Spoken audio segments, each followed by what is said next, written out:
conversation with Jasmeet Grover. She's a dear friend and recently the founder of Furolife, a mental well-being startup. Prior to this, Jasmeet has over 10 years of experience with the FMCG giant P&G. Welcome, Jasmeet. Thank you so much for getting into a conversation with our audience today. Hey Nishtha, thanks for calling me here. It's a pleasure. So Looking I'll forward to get it. so I'll get off to my first question. Like as I introduced, you've had such a good career with like such a global conglomerate, was at senior positions and everything. Hmm. So what Hmm. made you start off in the mental well-being space? Like what Hmm. motivated you and what has been the journey so far?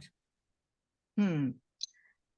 So Nishtha, I'll just take you through my entire journey because to be honest, for me, it was never like this one aha moment. Ki, now, today is the day I decided that I will just open a startup or do something in the field of mental well-being. So I have always been a productivity junkie, so to say. So I was always very interested in how to improve your peak performance, how to improve your productivity, how to improve your team's productivity. Mm. And for a couple of years, that approach worked very well for me.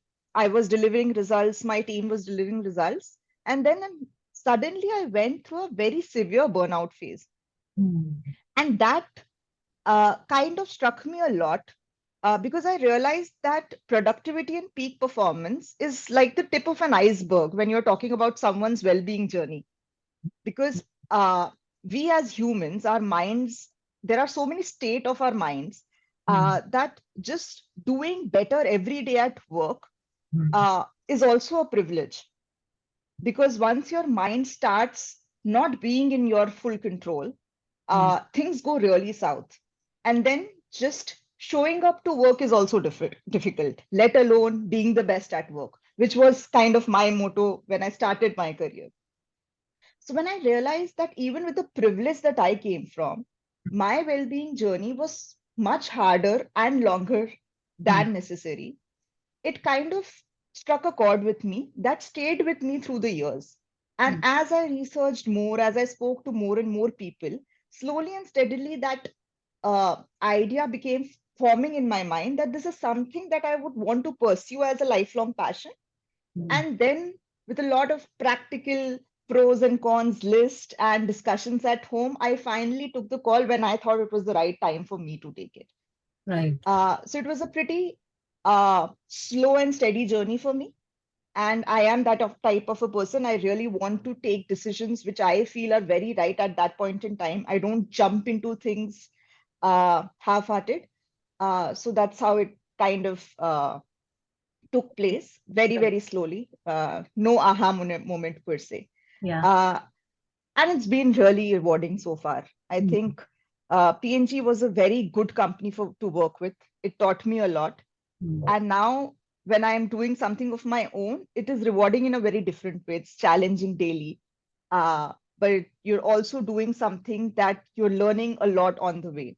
Mm. After working 10 years in a single company, it's more about what you can do for the company Right. because you've learned almost as much as you could in the first few couple of years, right? So it's like I'm having to learn the beginner's mindset again. So it's pretty rewarding so far, so good.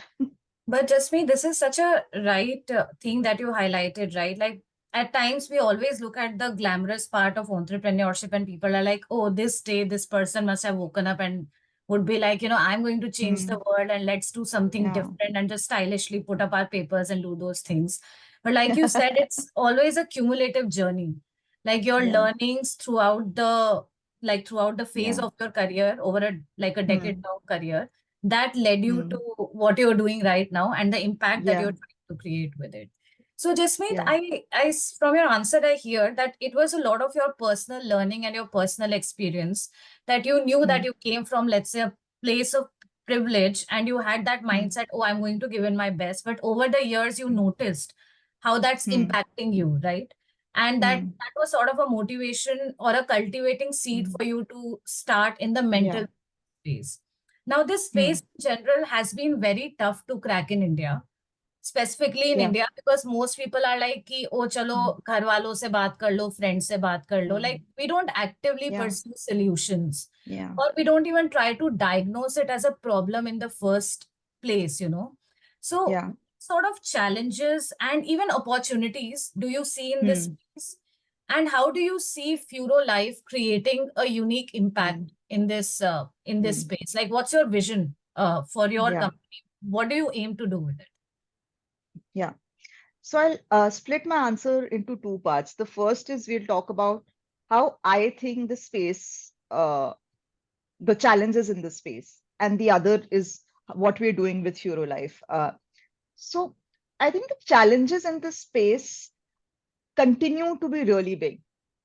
Even now that I have worked a year in this space, if you ask me whether I'm confident that I'll completely crack it, it is very difficult to say because there's a lot of startups like us who are trying to make small differences daily, but it's a very, very tough nut to crack. And the reason for it is first is this economic reason, right? Uh, Obviously, the payment propensity for one, even a single hour of therapy session, it takes almost 2 to 3K nowadays with a good therapist. How many of us will be able to pay it on an ongoing basis? Because even seeing the first notable signs of different, you have to take at least 5 to 6 sessions. So there's this entire gambit of affordability that comes in. And then there is this bigger angle of cultural conditioning.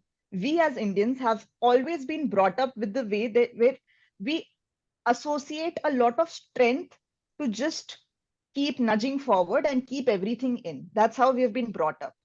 Mm. So even for people who have access and can afford therapy, the mental block that they are vulnerable enough to seek help outside of themselves is too big. In fact, just to give you a small anecdote, when we started researching, currently we have spoken to more than 5,000 people, right? Wow. Almost 50% of them who were impacted were actually deterred by someone in their inner circle to seek help. So, in most cases, it was the parents who had their own generational biases. And Mm. obviously, they came with the right intent. Parents would mostly not want Mm. their children to suffer. But the generational bias is so high that actually they are deterring their kids from seeking outside help. And they'll tell them to do all sorts of things Mm. from going out with friends to getting married. All these are solutions for mental health problems in India.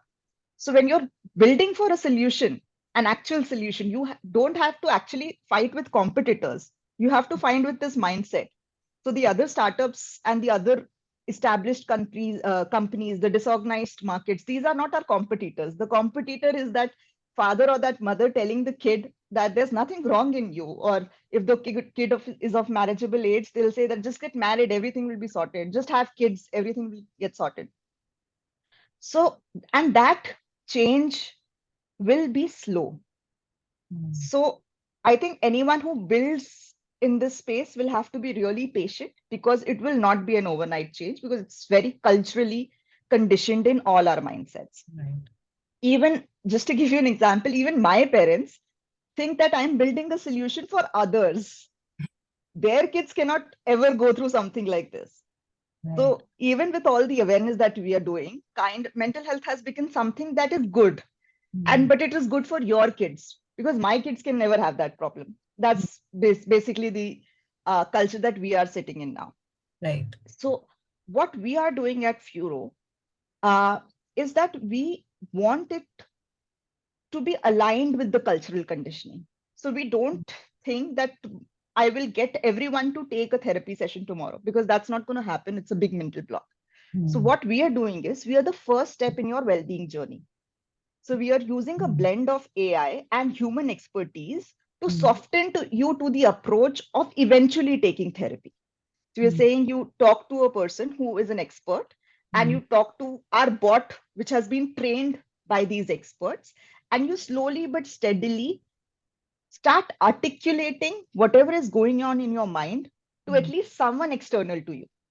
Right. And with multiple hits of that articulation, probably you'll reach that space Mm. where paying for therapy and actually going to therapy does not seem like this humongous task that it has been made out to be. That's Right. our approach, and that's how we think that slowly but steadily we'll also be able to Hmm. make a dent in this market and make Hmm. meaningful change in people's lives. Wow. And this is such a right approach, Jasmeet. Like you said, you're trying to soften the adoption of it, like Yeah, eventually trying to increase that willingness and trying to yeah, normalize a person's way of talking about their issues to somebody outside of their inner circle. And yeah, this is brilliant use case of AI as well. Like your bot sounds to be a yeah, pretty interesting thing that you're incorporating into your scheme of things. yeah, That then वो होता है ना कि लोगों को लगता है कि इनकॉग्निटो मोड में कुछ भी कर सकते हैं, तो like yeah, nobody is judging me, yeah, like there's no person obviously. judging me on the Yeah, other side. So this bot being yeah, trained by all these experts chatting with the mm, bot mm, may offer some of that solutions, or just ease out uh, yeah, issues of people to start with and set them on the right path. exactly. So when a lot of conversation around using AI for mental well-being Hmm. surrounds goes directly to replacing people with AI, right? But Hmm. I don't think we're anywhere near that. I Hmm. still think humans make the most difference. Yeah. But any technology revolution should Hmm. be used for the in the best way possible. Right. And we think because of the large language models, now you have the capability to get people to talk to someone in Hmm. situations where currently they are talking to no one. So if you're going to therapy in an ideal world, I would provide therapy for every Indian, right? I will go to therapy weekly, I'll provide it gifted to my friends, and I'll ideal world, everyone goes to therapy, but we don't live in an ideal world. So Hmm. eventually, we have to solve for the real world. Right. And we are not saying that AI will replace humans.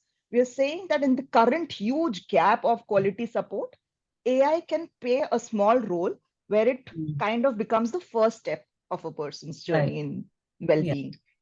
In the landscape where these people are taking no steps, we are Yeah. living miserably, so to say. Yeah. So you're using it as an enabler basically, which Yeah. is like such a good starting point. So Jasmeet, this leads me like to my next question. I was wondering, so you of course spent so much time in the corporate world, right? And Hmm. like you initially mentioned that of course there were so many skills that you picked up during that Hmm. time. Hmm. So what are some of those skills which you found to be wow, like this, those have been the most relevant and most helpful in you running your own company, because entrepreneurship is a different ball game altogether, right? And Hmm. what were Hmm. some of the unanticipated challenges that you felt as an entrepreneur, which are like, oh God, Yeah. I didn't really come across this in my decade long career. So, what have been some of those yo yo movements in your journey as Hmm. an entrepreneur? And this is so relevant for my audience, because most of the working janta is always like, oh, this is like entrepreneurship is so glamorous. You're just working towards your calling and everything. Yeah. But Yeah. as someone who's on the other side of the fence, Yeah. just share some open Yeah. views on this on both sides of it कि Hmm. हाँ ये चीजें बहुत सही थी but Hmm. ये बहुत ही unanticipated challenges रहे हैं. Hmm. I think I have a bit of a controversial view on this one. Because most people who are seeking entrepreneurship, right, they diss their corporate careers a lot. A lot of people, most is probably the wrong word, but a lot of people assume that entrepreneur banke, there'll be this amazing thing that will happen in their life. And whatever they're doing in their day jobs, in their corporate careers is worthless. Hmm. I don't think so. I think the time that I spent in PNG was made such a big impact on me as a personality, and obviously technical skills apart. I did roles in hair care where I was able to talk to consumers. So inherently going in the consumer research space, which is the first step of any product, Hmm. I was very comfortable with it. So there were multiple technical skills related to sales operations that I took from PNG. But the biggest thing that I think I took was how do you put structure to ambiguity? Hmm. So because PNG is a very process-driven company, right? Uh, we everything that we did was according to a process, and unknowingly I took all of that and put it here because in Furolife when we started it, there wasn't even a name, right? So right from the inception to trying multiple things, because anyone who has done a startup knows that there is no one solution, right? You come with an interest when you're trying to build a company, Hmm. but very few people know exactly what they want to do. So you Hmm. have to try out multiple things. Right. But what I did was I structured all of this and organized it pretty neatly. So Hmm. even though there was ambiguity, I had siloed those ambiguity into various compartments, and I was very clear on what all I had done, what all was left. So it kind of gave me that sense of progress that I was making. Because if I had left it be, I would have been just scattered all around, running around like a headless chicken. So I think that came because I had spent 10 years with PNG. Hmm. And obviously, some people might be able to do it intuitively, but I don't think I would have been the same startup founder if I had started in earlier without this experience behind me. So I think this was a pretty important takeaway that Hmm. came pretty intuitively. I didn't have to think about it, but now that you have asked me this question, this I think was the biggest Right. takeaway. Now the second part has multiple.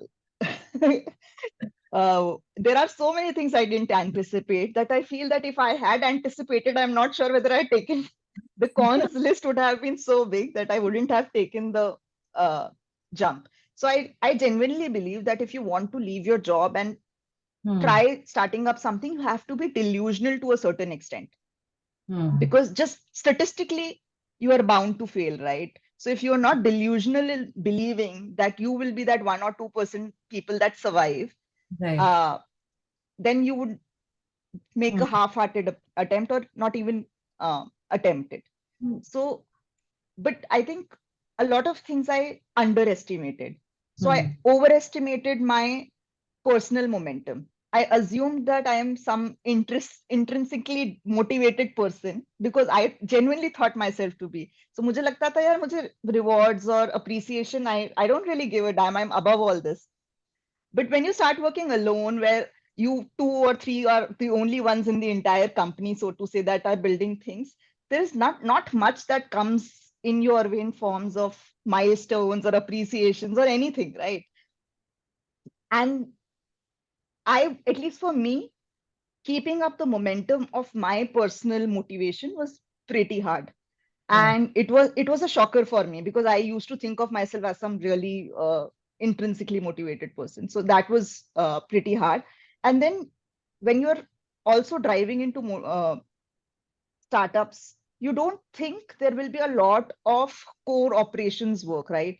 Hmm. uh, so never in my pros and cons list I thought just hiring a few interns for basic Hmm. admin work would be so tough, or some days your entire 1 week will go away in some random admin work, because you, again, like, my purpose is to improve well-being, right? That's such a ideal larger than life purpose, but that's a purpose in my mind. In Hmm. actuality, for weeks on straight, I'm just doing some admin work to get things going. Right. So Yeah. that's really disillusionment का एक पूरा process होता है when you start doing startups. And I think second time founders are much more attuned to handle that, Right. because they know कि कितना percentage you'll be working against that larger than life mission, and a lot of it will be simple boring stuff that you were Right. dissing in your corporate job. So Yeah.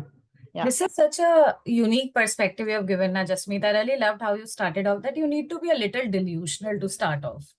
वरना Yeah. तुम्हारे call list ही इतने होते हैं, you really need to like Yeah. Believe in it and feel like ये तो कर ही लेंगे. And Yeah. Like Yeah. Highlighted right कि we don't realize it that your motivation can't be because I hate this I'm going to do this, but it should Yeah. be more like, I love this, I want to try Yeah. this out. And like you said कि Mm. इसमें भी boring काम करने पड़ेंगे, like those admin work and no appreciation, Mm. small group of people. So it's Mm. very, very challenging. So you just need to sort of realize these things, have little bit of that delusionment, like you said, ki despite all of this I'm going to do this and give it a try. Mm. Wala feel is Yeah. what people Yeah. should consider before taking a plunge. Mm. And all of this leads me to our last question, Jasmeet. Like, how do you see the mental well-being landscape panning out in India in the next couple of years with increased Mm. awareness, willingness to pay, and Gen AI-led disruptions? So just wanting to leave our Mm. audience with your thoughts on how this space will pan out, and what sort of developments Mhm. can we see in it? I think, contrary to what probably people would want to hear from a founder in this space, I think the development will be slow. That's my realistic belief, looking at the data and looking at the interactions I've had and the work that we have done. I think Mm, there is a lot of talk going on. So now mm, we have people from all strata in life coming up and talking about their well-being, right? mm, So there is a lot of awareness that will go up in the Gen Z generation in the next few years. mm, However, generations like us, millennials and above, will continue to grapple with the challenges of our cultural conditioning. So I don't think the cultural awareness that we are making is reaching millennials as much. And mm, I don't see that changing dramatically over the next few years. mm. But I do think that we have Gen Zs and the next generations. I don't know what which Gen gen that Alpha. is. Gen Alpha then. So then Gen Alpha and Gen Zs are pretty attuned to talk about their feelings, and Mm, hence the percentage of impacted individuals who mm, will eventually take therapy will mm, probably double or so in the next years. Having said that, the gap is so huge that we will still have some 70 to 80% people not having access to therapy. And I wow. think for that, startups like Furolife and other startups that are working in this segment who are using uh, a blend of AI or just AI or just some other evidence-based technique to Mhm. help give people some level of support, I think will be very important. Right. Uh, I I think the market of therapy will double or so, but a big, huge market will be created, which will be Mm, in the preventative space, yeah. where because of lot of awareness campaigns, people will probably not be able to self-diagnose, but will be able to assess that there's something wrong with them and Mm, then seek some support, even if it is with a uh, simple chatbot. right. This is really helpful, Jasmeet. Thank you for taking out the time. And your views and what you're trying to build, I think really just creates a lot of awareness around, just normalizing what you're feeling. And at times, okay, realizing that, yeah, my inner circle is, of course, is always there for me to fall back on. But they may not be giving me the best advice at all times, because even they come Yeah, with their cultural conditioning and everything. biases, So yes. it always helps, like you said, right, with a company like Furo trying to like get you started on the path, at least to get Yeah, you on that journey of just allowing you to start talking beyond that inner circle in a more like unbiased sort of a way, and get that actual yeah. advice of Low expert. stakes environment where you don't Yeah. feel that speaking out will lead to some Right. catastrophe. Yeah. Yeah. So this has been great, Jasmeet. Thank you so much for taking out the time, and all the best with what you're trying to do with Furo Life. I'm sure you will, reach just brilliant heights with it. Thank you so much, Nishta. Thank you for giving me this platform. Talking about well-being is something that we should all do because I think for the next couple of years, raising awareness is something that all of us should do to make mental well-being a commonplace drawing room conversation topic. So thank you so much for inviting me here and giving me this platform. Thank you Right. so much. Okay. Bye. Bye-bye.